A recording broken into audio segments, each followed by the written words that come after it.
Olá pessoal, espero que vocês estejam bem.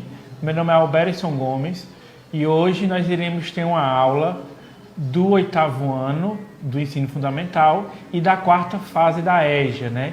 Na nossa aula de hoje nós iremos conversar um pouquinho sobre climas, né?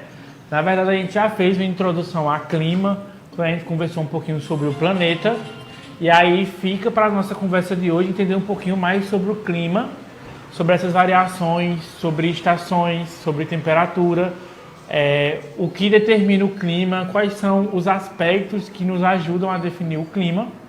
Então a gente vai fazer isso de uma forma mais prática e aí tentando especificar cada tipo de clima e como é que a gente vai definir ele, certo? Então se liga nos slides e vamos começar a nossa aula. Então aí, né, os climas brasileiros, né, nós vamos tentar estudar um pouquinho dos climas correlacionados aos climas do Brasil.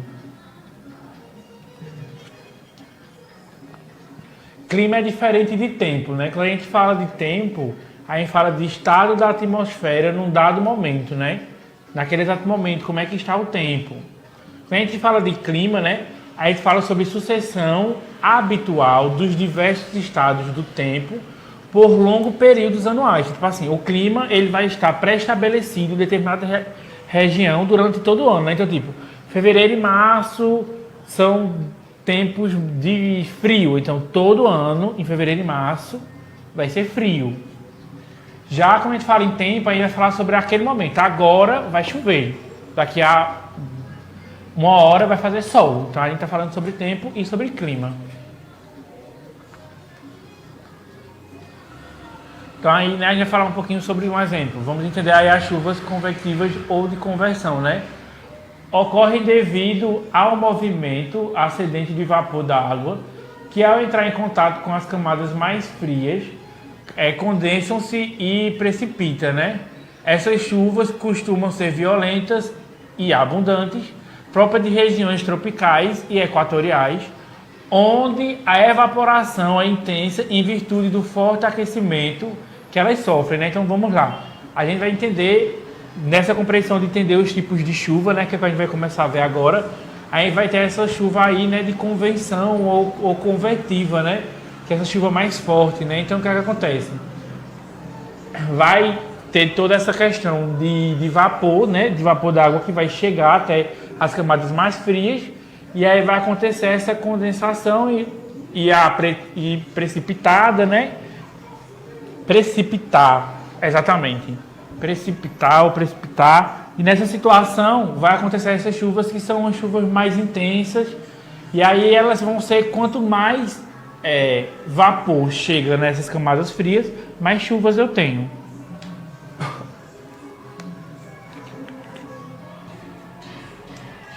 Aí chuva de frente ou ciclônica, né? A gente entende esse tipo de chuva quando ela também aí vem correlacionada ao ar quente e ao ar frio, né? Ocorre em virtude do contato de frentes quentes com frentes frias.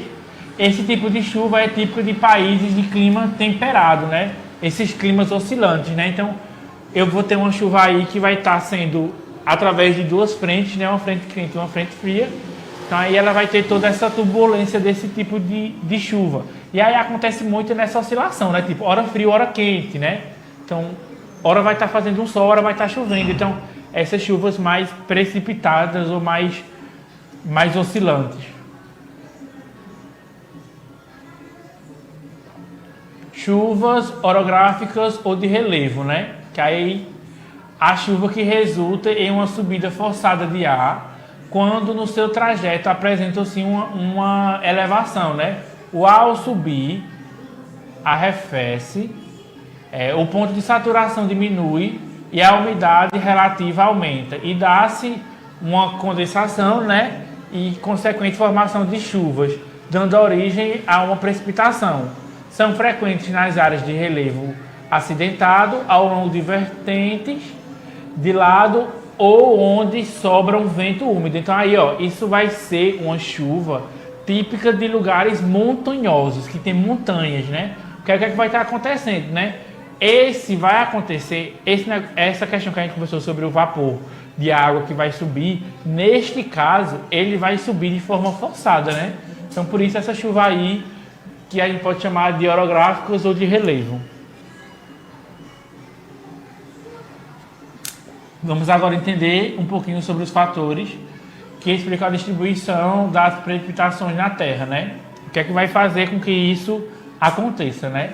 Altitude, relevo, latitude, continentalidade, né? Ou maritimidade. Tem umas palavras chatas de dizer, né? Maritimidade, continentalidade, né? Ocorrências marítimas, né? Marítmicas. Então, são aí alguns aspectos e alguns fatores que vão contribuir para que a gente entenda aí essas precipitações na Terra.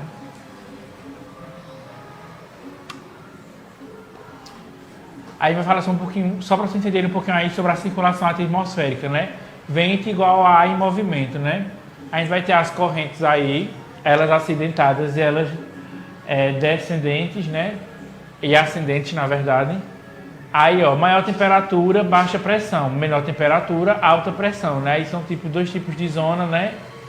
E aí vai acontecer esse aí movimento, né? Quando o ar desce, então a temperatura é menor e a pressão é maior. Quando sobe, né? A temperatura vai ficar maior e aí a pressão vai ser menor. Aí tá só exemplificando para vocês como é que acontece, ó. Tá aí o vento, né? A área de baixa pressão, a área de alta pressão, né? A temperatura, como é que tá o ambiente, né? Tá uma temperatura aí entre 30 e 25, tá entre 25 e 30 graus. E aí vai ter essas oscilações de temperatura para poder subir, né? O vapor de água e acontecer toda essa questão chuvosa. Até agora a gente entendeu um pouquinho sobre essa questão de chuvas, né? E de chuvas de cada região. E agora a gente vai entender um pouquinho sobre massas de ar, né? Grandes bolsões de ar, né? Com características próprias no que se refere à pressão, temperatura e umidade, né? Massas de ar quentes, né? Quando é que a gente entende que é massas de ar quente, né? Quando são formadas por áreas de baixa pressão, onde as temperaturas são mais elevadas e que tendem a subir por serem menos densas, né?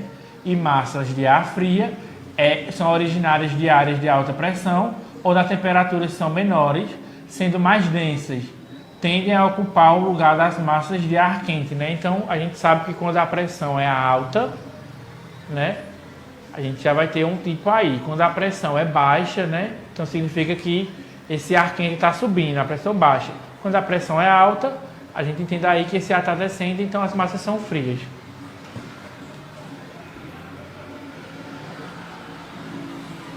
Aí está tendo só uma questão de como é que acontece a circulação atmosférica mundial, né? Essa questão aí de como acontece de uma forma global, né? A gente vai ter aí no Polo Norte, né, os ventos polares do Nordeste, né? Vai ter os ventos aí do Oeste, ventos alísios do Nordeste, aí ventos alísios do Sudeste, tem os ventos do Oeste, os ventos polares do Sudeste, né, que aí é do Polo Sul, e do Nordeste é do Polo Norte, né? Aí vai ter a linha do Equador, aí vocês vão conseguir ter uma compreensão, por mais que seja um pouquinho embaçado, né? Quando aí a temperatura aí, essa questão de pressão é alta e é baixa. E aí mais ou menos, né, como é que isso vai entender o processo de temperatura, né? Quando as temperaturas vão estar descendo, né, que já é do alto para o baixo. E aí a gente começar a compreender como é que isso circula, esses ventos circulam numa questão, né, global.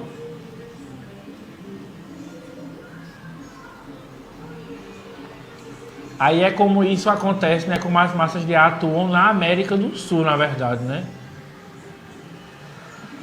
Então a gente vai conseguir aí só compreender, ó, como é que acontece essa circulação de ar, né? A frente do polar atlântica, né? O anticiclone de Santa Helena, o trópico de Capricórnio.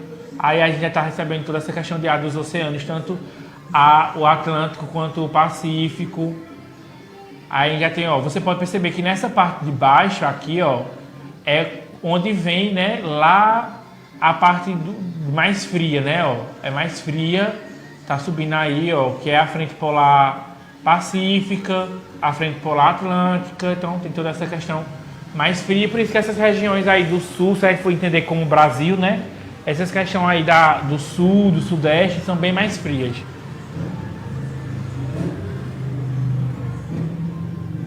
Aí quando é que a gente entende aí, né, as massas de ar atuantes no Brasil, né?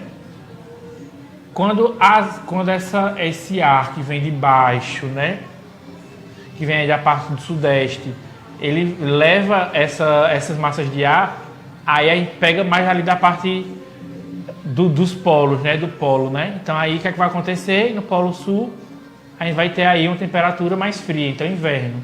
Já quando vem de cima para baixo, a gente já entende que vai ser quente, né? Então aí vai ser verão. Então a gente consegue aí entender quando exatamente a gente vai entender que vai ser verão e quando vai ser inverno. Então aí, ó, a gente vai entender aí um pouquinho sobre as massas de ar e as suas características, né, ó. Quando a gente entende aí esse MEA, né, que é a massa equatorial atlântica, né, a característica dela é quente, a umidade, né, quente e úmida, forma os alísios do Nordeste e traz estabilidade ao tempo, né. Tem origem no Atlântico do Norte, atuando na parte setentrional do Brasil, com grande influência na região de chuvas da região Nordeste. Então a gente entende que essa massa equatorial é continental e não atlântica, ela é continental, né? A característica dela é que ela origina-se na Amazônia Ocidental, é quente e com elevada umidade, presença de rios na região, quando provoca estabilidade no tempo da região, que é Atingo, né? Sua área de origem é a Amazônia, daí sua importância no transporte da umidade produzida pela evapotranspiração dos vegetais. Seu domínio se dá na maior parte do ano, sendo menos acentuado durante o inverno. Então a gente já tem aí dois tipos de massas de ar, né? Então é importante você notar a massa de ar equatorial, atlântica e a continental.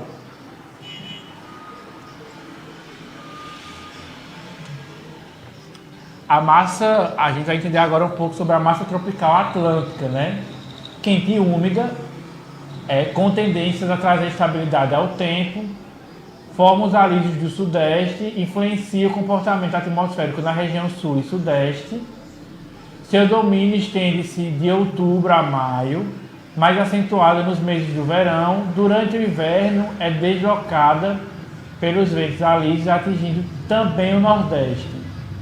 Já a massa tropical continental é quente e seca, com origem na depressão do Chaco no Paraguai, é próximo ao Pantanal, tem bastante influência do Brasil Central e parte do Sudeste, especialmente no inverno.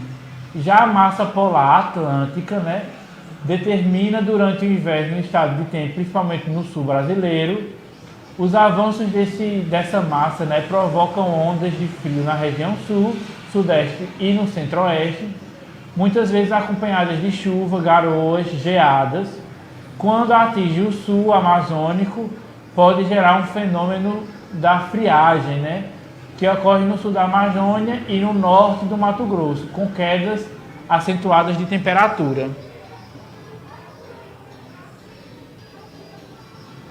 Então é mais ou menos aí como elas atuam, né? A parte vermelha aí são partes mais quentes, tem essa parte aí toda litorânea, a parte mais fria. Então aí como essas alterações podem influenciar totalmente no nosso clima, né? Então como essas massas de ar, elas vão fazer com que a gente consiga compreender a questão dos climas diferentes no Brasil.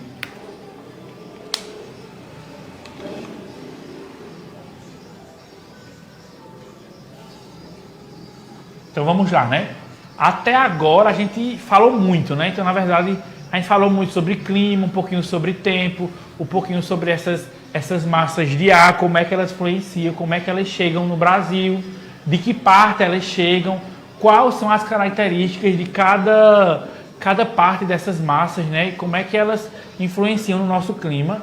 E aí essa pausa que a gente vai fazer agora é para que vocês façam essa anotação, né? Preciso que vocês notem para mim a diferença entre tempo, a diferença entre clima, essas compreensões de clima, né, de toda essa questão de temperatura, quando é que a pressão é alta, quando é que a pressão é baixa. Preciso que vocês notem isso. E principalmente eu quero que vocês notem as características de cada tipo dessas frentes que a gente acabou conversando, né? Quando ela é tropical, quando ela é continental, quando ela é atlântica. Vocês vão notar todas para mim essas massas de ar. E aí na nossa próxima aula a gente vai continuar a partir desse ponto, né? A gente vai ter acabado de ver as massas e aí a gente vai conversar um pouquinho sobre essas influências em cada região do Brasil. Então a nossa aula de hoje foi basicamente essa. Notem o que eu pedi para vocês e na nossa próxima aula a gente continua. Fiquem bem e até lá!